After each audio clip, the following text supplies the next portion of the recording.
نحمده ونصلي ونسلم على رسوله الكريم أما بعد فأعوذ بالله من الشيطان الرجيم بسم الله الرحمن الرحيم يا أيها الذين آمنوا اتقوا الله وكونوا مع الصادقين صدق الله مولانا العلي العظيم وبلغنا رسوله النبي الكريم إن الله وملائكته يصلون على النبي يا أيها الذين آمنوا صلوا علیہ وسلموا تسلیما. درود پاک پڑھ لیں. کتنے بجے تک ایسے 2 بج کے 10 منٹ پہ نماز کا ٹائم رکھا ہوا ہے. 5-7 منٹ آگے ہوئے ہیں. جی ٹھیک. 2:15 کر لیں. ٹھیک ہے.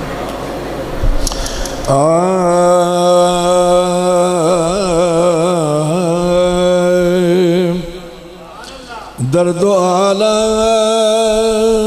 کے مارے ہوئے کیا دیتے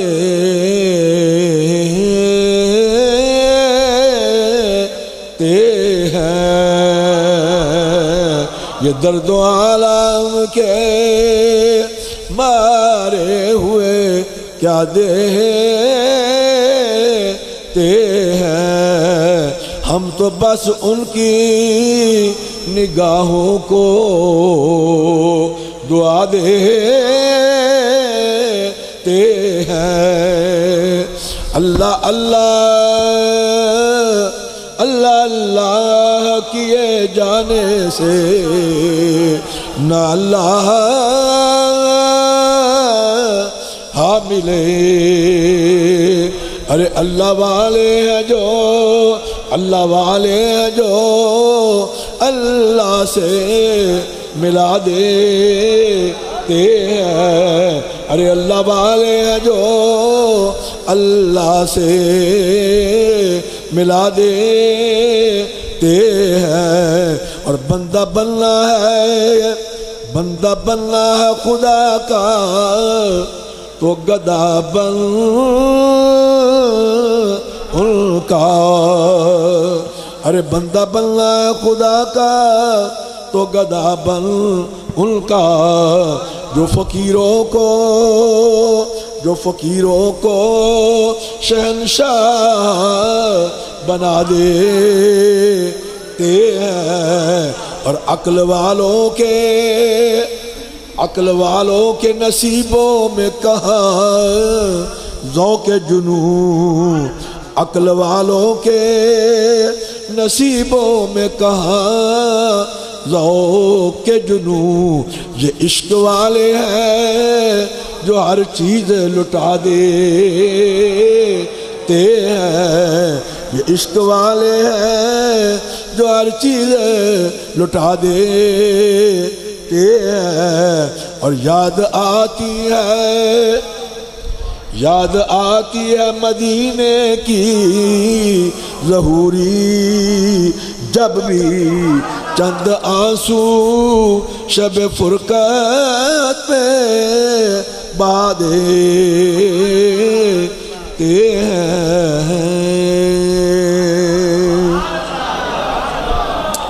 حضرات سادات کرام، مشائخ العظام، علماء کرام، حفاظ کرام، نعت خوانان شیریں بیان، سامعین ذی وقار، ویسے تو آج جمعۃ المبارک کا اجتماع ہے. میرا گفتگو کا موضوع جو میں سوچ رہا تھا راستے میں وہ کچھ اور تھا، لیکن حافظ محمد یونس صاحب نے ابتدائی خوبصورت گفتگو کی اور ایمان افروز گفتگو کی، جس سے میرے اور آپ سب کے دل جو ہے وہ منور ہوئے. اور انہوں نے ایک جو ہے راستہ بتا دیا کہ حضرت قبلہ عالم امیر ملت پیر جماعت علی شاہ صاحب محدث علی پوری اور خلیفہ محمد علامہ حکیم محمد یعقوب صاحب، کیونکہ ان کے عرص پاک کی محفل پاک بھی ہے، اور یہ اللہ کے جو بندے ہوتے ہیں، جیسے میں نے ابھی عرض کیا نا کہ اللہ اللہ کیے جانے سے نہ اللہ ملے، اللہ والے ہیں جو اللہ سے ملا دیتے ہیں۔ تو علامہ محمد یعقوب صاحب کی بیٹی پچھلے 1-2 سالوں سے مسلسل رابطے میں تھی، اور میرا آپ کو پتہ ہی ہے، جیسے حافظ صاحب نے ابھی بتایا کہ مصروفیات اس طرح سے ہے، کبھی میں امریکہ میں ہوتا ہوں، کبھی کینیڈا، کبھی کسی جگہ پہ، تو وہ مسلسل رابطے میں تھی کہ جب بھی آپ کے پاس ٹائم ہو آپ نے ہمیں ٹائم دینا ہے۔ تو بہرحال یہ آج کا پھر ٹائم ان کے ساتھ طے ہوا، میں آپ کے پاس حاضر آیا۔ حافظ صاحب نے ایک راستہ جو ہے وہ ترتیب دے دیا ہے کہ ہم نے کس موضوع پر، کیونکہ انہوں نے چند باتیں آپ کے گوشت گزار کی اور آپ کے سامنے رکھی، چند تحریکوں کی باتیں کی، ان میں ایک تحریک خلافت کی مختصر انہوں نے بات کی، اور تحریک پاکستان کی بالکل مختصر بات کی، اور اسی طرح تحریک ختم نبوت کو تو انہوں نے چھیڑا ہی نہیں ہے، جو اصل آپ کے ایمان کی جو مضبوطی اور جڑ ہے، یعنی سیالکوٹ والوں کا اگر ایمان بچا ہے تو وہ امیر ملت کے صدقے میں بچا ہے۔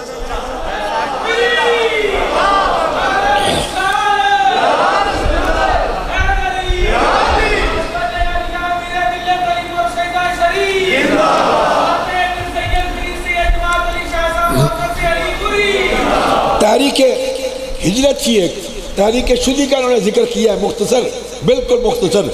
تحریک شدی تھی کیا؟ پہلے یہ سمجھ لیں، عام بندوں کو تو پتہ ہی نہیں ہے نا۔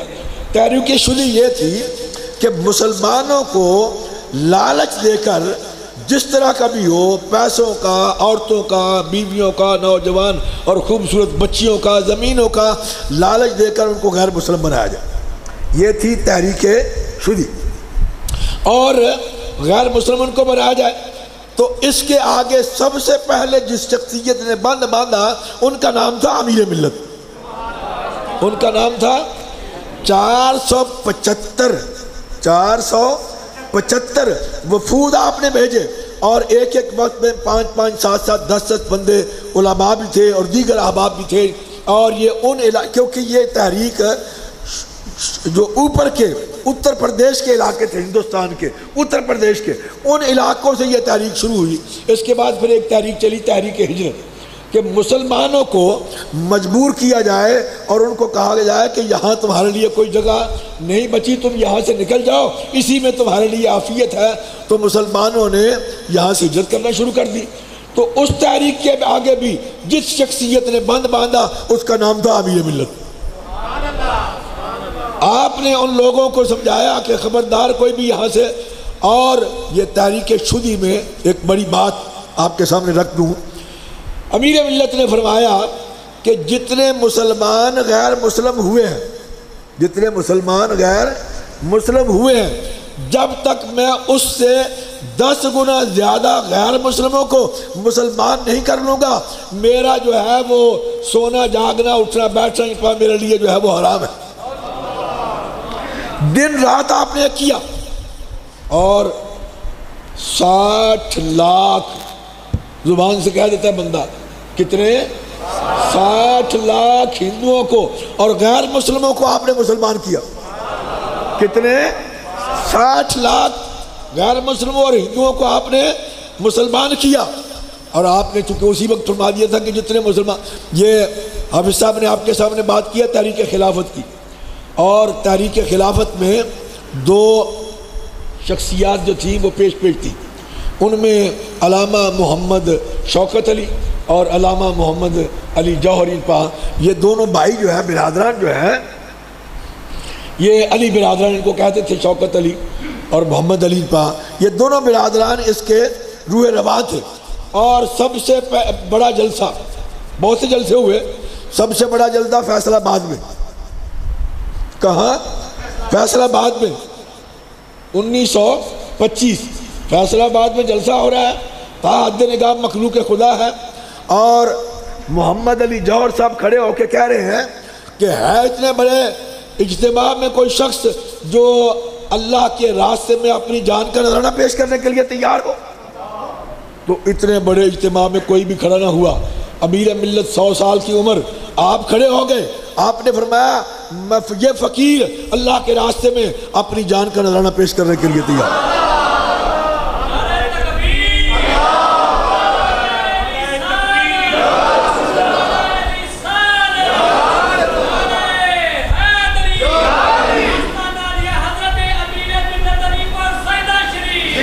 تو اس وقت انہوں نے سنوسی ہند کے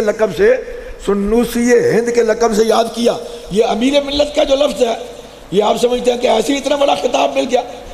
بہت سے لوگ یہ مختلف القاب جو ہے لوگوں کے استعمال کرتے ہیں آگے پیچھے، لیکن الحمدللہ آج تک امیر ملت کوئی اور نہیں بن سکا.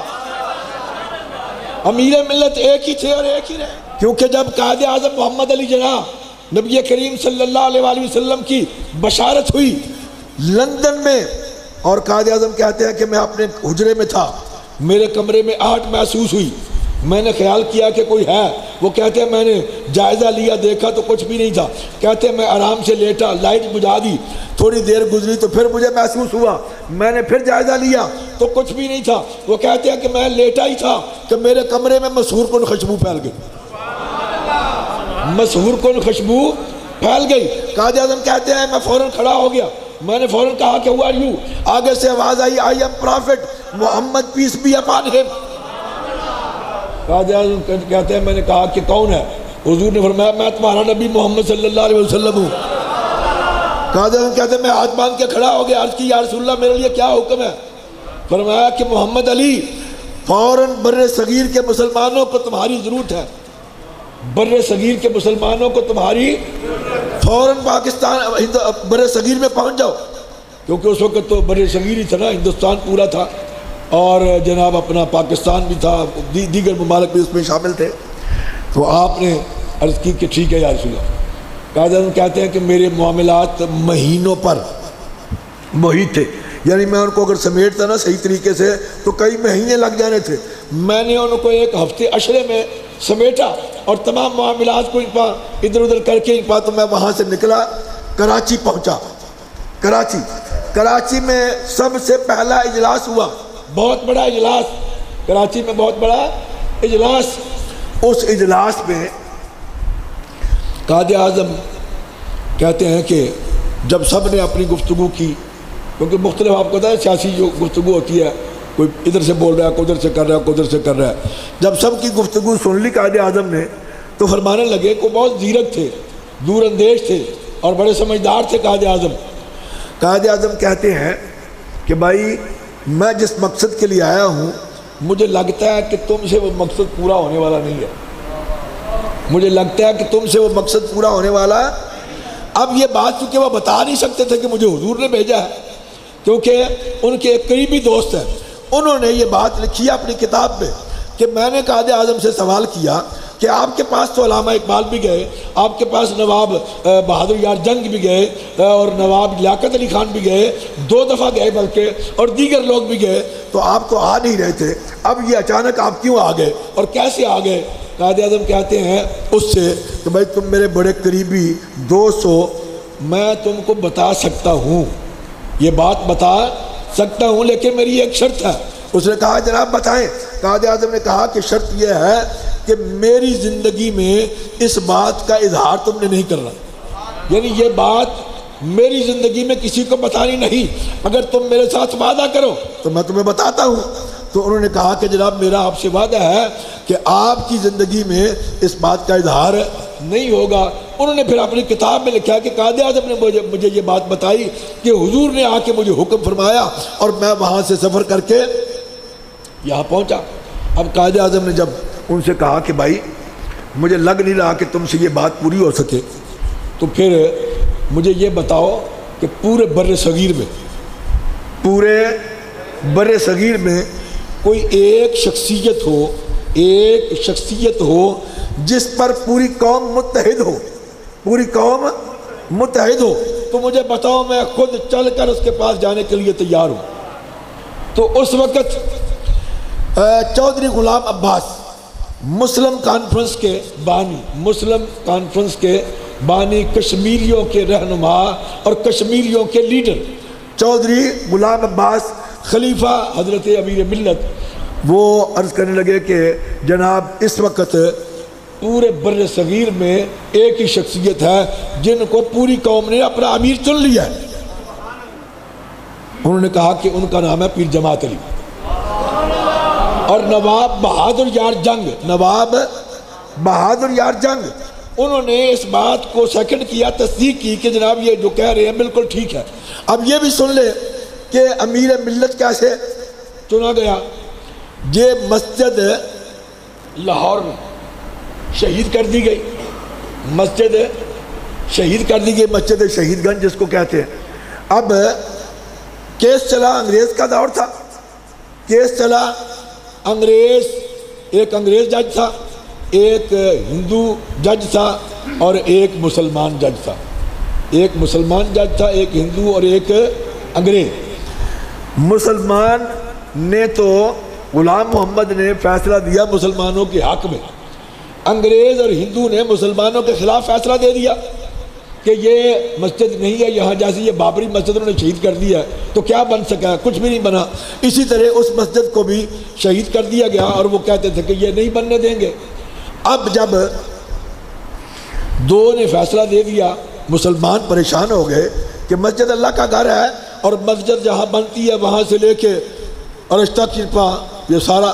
اب مسلمان جب پریشان ہوئے تو پھر جلاؤ گراؤ کا سلسلہ شروع ہوا اور جیسے یہ تحریکیں ہوتی ہیں. امیر ملت میدان میں آئے، آپ نے فرمایا ہم کوئی ایسا عمل نہیں کریں گے جس سے ملک کو نقصان ہو. آپ نے پورے ملک کے 600 چیدہ علماء، یہ بات نوٹ کر لیں اور توجہ سے سن لیں، پورے ملک کے 600 یعنی تمام مکاتب فکر کے جو اکابرین تھے ان کو اور چیدہ علماء کو جو ہے وہ جمع کیا پنڈی، راول پنڈی میں. راول پنڈی میں اب بات یہاں پہنچی کہ ڈی سی سے اجازت لینی تھی اس پروگرام کے لیے. ڈی سی اجازت نہیں دے رہا. امیر ملت پہنچے تقریباً کوئی 2 بجے کے قریب یا 1:30 بجے کے قریب. آپ نے پوچھا کہ بھائی کیا صورتحال ہے اجلاس کی؟ بتایا گیا کہ جناب ڈی سی اجازت نہیں دے رہا. بھائی ڈی سی کیا کہہ رہا ہے؟ تو انہوں نے کہا کہ جناب ڈی سی صاحب کہہ رہے ہیں کہ میں خود اس اجلاس میں موجود ہوں گا تب میں اجازت دیتا ہوں. میں خود اس اجلاس میں موجود ہوں گا تب اجازت دیتا ہوں، اور ہم اگر اس کو بلا لیں یا وہ یہاں آ کے بیٹھے تو پھر ہمارا تو کوئی پلان جو ہے وہ کامیابی نہیں ہوگا، وہ تو ساری بات جو ہے وہ لیک آؤٹ ہو جائے گی. آپ نے فرمایا کہ جاؤ جا کے اس کو کہو کہ ٹھیک ہے تم آ جانا، اجلاس میں بیٹھ جانا اور جا کے اجازت لے آؤ تحریری طور پہ تاکہ کوئی غیر قانونی بات نہ ہو جائے. بات سمجھ میں آ رہی ہے کہ نہیں؟ اجازت تحریری طور پہ مل گئی. مغرب کے بعد اجلاس تھا، ڈی سی بھی پہنچ گیا، علماء موجود ہیں، مشائخ موجود ہیں، بیٹھے اس طرح سے. اب ڈی سی بھی آ گیا، انگریز ڈی سی تھا. امیر ملت نے اپنے چند خادموں کو فرمایا کہ بھائی ڈی سی صاحب کو عزت و آبرو سے اٹھاؤ اور جا کے اس کمرے میں بند کر دو، جب اجلاس ختم ہوگا تو ان کو یہاں سے باہر نکال دینا، صبح جب ہوگی تو میں خود نپٹ لوں. اب یہ بات انگریز کے دور میں کوئی بندہ عام بھی نہیں کر سکتا، کوئی بندہ نہیں کر. یہاں تو دیکھو نا، آپ کو پتہ ہے کہ چھوٹی سی بات ہوتی ہے تو وہ جناب اپنا یہ کیا کہتے ہیں آپ کی عدالتیں جو ہیں وہ توہین عدالت لگا دیتی ہیں، دہشت گردی بنا دیتی ہیں، کیا کچھ ہو جاتا ہے. تو انگریز کا دور ہو، انگریز کے دور میں اتنی بڑی جرت یہ کوئی اور بندہ نہیں کر سکتا تھا. امیر ملت نے فرمایا بند کر دو، صبح ہوگی تو میں خود نپٹ لوں گا. اللہ اکبر. ڈی سی صاحب کو پکڑا، اٹھا کے وہاں جا کے بند کر دیا. اجلاس ہو گیا. اجلاس میں امیر ملت کو صدر چنا گیا کہ آپ کی صدارت میں اجلاس ہو. جب صدر چنا گیا تو اجلاس میں آپ نے فرمایا کہ بھائی مجھے ایک ہفتے میں 1 لاکھ نوجوان چاہیے. کتنے؟ جو گھروں سے کفن باندھ کے نکلے، ہر نوجوان 1 روپیہ ساتھ لے کے آئے اور اگلا جمعہ ہم بادشاہی مسجد میں پڑھیں گے. اگلا جمعہ ہم بادشاہی مسجد میں پڑھیں گے. وہاں سے یہ جو ہے 1 لاکھ افراد جو ہیں ان کا قافلہ جو ہے مسجد شہید گنج پہنچے گا۔ اب وہاں جب وقت آیا تو ایک ہفتے میں تعداد پہنچی 5 لاکھ تک۔ کتنے نوجوانوں نے اپنے نام لکھا دیے؟ 5 لاکھ نوجوانوں نے اپنے نام لکھا دیے اور 5 لاکھ روپیہ بھی جمع کروا دیا، اور 2 لاکھ دوسرے دیگر افراد جو تھے وہ بھی جمع ہو گئے۔ 7 لاکھ کا اجتماع امیر ملت نے جمعہ پڑھایا بادشاہی مسجد میں، اور وہاں سے جناب ایک جیپ جو ہے اس جیپ میں کھڑے ہو کے ننگی تلوار سے اس کی قیادت کرتے ہوئے بادشاہی مسجد سے لے کے مسجد شہید گنج پہنچے۔ اب یہ جو رات کا اجلاس تھا اس میں پھر تمام مشائخ اور علماء نے آپ کو امیر ملت کا خطاب دیا۔ امیر ملت کا خطاب کہ آپ پوری ملت کے امیر ہیں، آج کے بعد ہمارے جو بھی اجتماعی فیصلے ہوں گے وہ آپ کے ذریعے سے ہوں گے اور آپ کی نگرانی میں ہوں گے، کیونکہ آپ کی جرت جو ہے وہ کسی اور میں نہیں پائی جاتی۔ تو یہ امیر ملت آپ کو منتخب کر لیا گیا۔ وہاں پہنچ کے آپ نے 2 ہی لفظ کہے۔ آپ نے فرمایا کہ بھائی سن لو، آج انگریز مسجد کے لیے تھوڑی سی جگہ نہیں دے رہا، مسجد کے لیے تھوڑی سی جگہ، ان قریب وقت آ رہا ہے کہ یہ پورا ملک مسجدوں کے لیے دے گا۔ یہ آپ کے الفاظ سے، یہ پورا ملک مسجدوں کے لیے۔ ہم اس کو لندن میں یوں بیان کرتے ہیں کہ اللہ کے بندہ جو ہے وہ دیکھ رہا تھا، اس کی نگاہ جو ہے وہ دور رس وہ دیکھ رہی تھی، اور آج لندن میں 4000 مسجدیں ہیں، لندن میں 4000 اور بڑی بڑی مسجدیں ہیں، ایک ایک مسجد میں کئی ہزار، 5 ہزار، 4 ہزار، 8 ہزار بندے جو ہیں وہ آتے ہیں۔ اتنی بڑی بڑی مسجدیں لندن میں قائم ہیں، تو اللہ کے بندے کی نگاہ دور راست جو ہے وہ دیکھ رہی تھی۔ اب قائد اعظم کو جب یہ کہا گیا کہ جناب پوری قوم نے ان کو اپنا امیر منتخب کر لیا، تو قائد اعظم نے فرمایا کہ ٹھیک ہے، پھر ان سے رابطہ کیا جائے، میں خود ان سے جا کر ملنے کے لیے تیار ہوں۔ تو علی پور میں جب رابطہ کیا گیا تو امیر ملت نے فرمایا کہ بھائی وہ میرے مہمان ہیں، اگر وہ کراچی سے آ رہے ہیں اتنا سفر کر کے تو میرا بھی کچھ حق بنتا ہے، میں بھی یہاں سے سفر کر کے آگے ان کے لیے پہنچوں۔ تو میں لاہور پہنچتا ہوں، لاہور پہنچے تو لاہور میں ملاقات ہوتی ہے، گفتگو ہوتی ہے، بات ہوتی ہے۔ امیر ملت نے فرمایا کہ قائد اعظم تم فکر نہ کرو، جس مقصد کے لیے تم آئے ہو یہ کام میرا تھا، کیونکہ پوری قوم نے مجھے اپنا امیر منتخب کیا ہے، اور میں اب تم فکر نہ کرو، تم آرام سے بیٹھو، میں نکلتا ہوں۔ تاریخ شاید ہے پھر آپ نے پورے بر صغیر کا، یہ پاکستان نہیں میں کہہ رہا، پورے بر صغیر کا طوفانی دورہ کیا۔ طوفانی یعنی ریل پہ آپ جاتے گئے، جس اسٹیشن پر ریل کھڑی ہوتی شیڈول پہلے طے ہو گیا، لوگوں کو اطلاع مل گئی، پتہ چل گیا، اور اللہ کے بندے کا ویسے بھی یہ فیضان ہے کہ جب اللہ کا بندہ گھر سے نکلتا ہے اللہ تعالیٰ فرشتوں کی ڈیوٹی لگا دیتے ہیں کہ لوگوں کے دلوں میں میرے اس بندے کی محبت جو ہے وہ ڈال دو، اور